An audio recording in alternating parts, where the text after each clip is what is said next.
குட்டீஸ் குட்டீஸ் குட்டீஸ் நான் நிறைய அக்கா வந்துட்டேன். என்கிட்ட ரித்திகா குட்டி திரும்பவும் ஒரு கிஃப்ட் பண்ணி கேட்டிருக்காங்க. அவங்க ஃப்ரெண்டுக்கு பர்த்டே வருது. சோ அக்கா ப்ளீஸ் அக்கா முடிஞ்சா செஞ்சு தான் கேட்டு இருந்தாங்க. அக்காவும் எல்லாமே ப்ரிப்பேர் பண்ணிட்டேன் கண்ணா. ஆனா லாஸ்ட் நிமிஷத்துல அக்காவுக்கு இன்னைக்கு நிறைய ஒர்க் இருந்தனால வீட்டுக்கு வரவே 5 மணி ஆயிட்டு. இருந்தாலும் கொடுத்த ப்ராமிஸ் காப்பாத்தணும் சொல்லி கடகடனி எல்லாத்தையும் ரெடி பண்ணிட்டேன். சோ எப்படி இருக்குன்னு மறக்காம கமெண்ட்ல சொல்லுக்கண்ணா. இதுக்கு நீங்க என்ன பண்ணணும்னா ஃபர்ஸ்ட் உங்ககிட்ட இருக்கிற கார்ட்போர்டை எடுத்து ரவுண்ட் ஷேப்ல கட் பண்ணி எடுத்துக்கோங்க. இன்னொரு பேப்பரை இதே மாதிரி ரவுண்ட் ஷேப்ல கட் பண்ணுங்க. அக்கா காமிச்சிருக்கிற மாதிரி ஒரு பேப்பர் ஃபுல்லாவும் இன்னொரு பேப்பர் சென்டர்ல மட்டும் கட் பண்ண மாதிரி இருக்கணும் கண்ணா. அப்புறம் நீங்க என்ன பண்ணணும்னா குட்டி குட்டியான கார்ட்டூன்ஸ் தான் வரையணும். அக்கா வந்து ஆக்வா தீம்ல இருக்கணும்னு சொல்லி வாட்டர்ல இருக்கிற எல்லா அனிமல்ஸையும் வரைஞ்சிருக்கேன். பார்க்கவே கியூட்டா இருந்துச்சு அந்த அனிமல்ஸ் எல்லாம். ஓவனா பேஸ்ட் பண்ணிட்டேன். கூடவே எனக்கு ப்ளூ கலர் பிடிக்கும்னால இது எனக்கு ரொம்பவே பிடிச்ச கிராஃப்ட் ஆயிட்டு.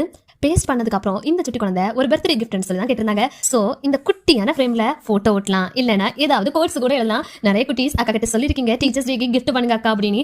இதுல ஹாப்பி டீச்சர்ஸ் டே கூட எழுதலாம் கண்ணா. இல்லனா உங்க டீச்சரோட நேம் எழுதி கூட கொடுக்கலாம் கண்ணா. குட்டியான ஃப்ரேம் ரெடி ஆயிரும். பார்க்கவே கியூட்டா இருக்குது கண்ணா. உங்களுக்கு இது பிடிச்சிருந்தா மறக்காம கமெண்ட்ல சொல்லுங்க.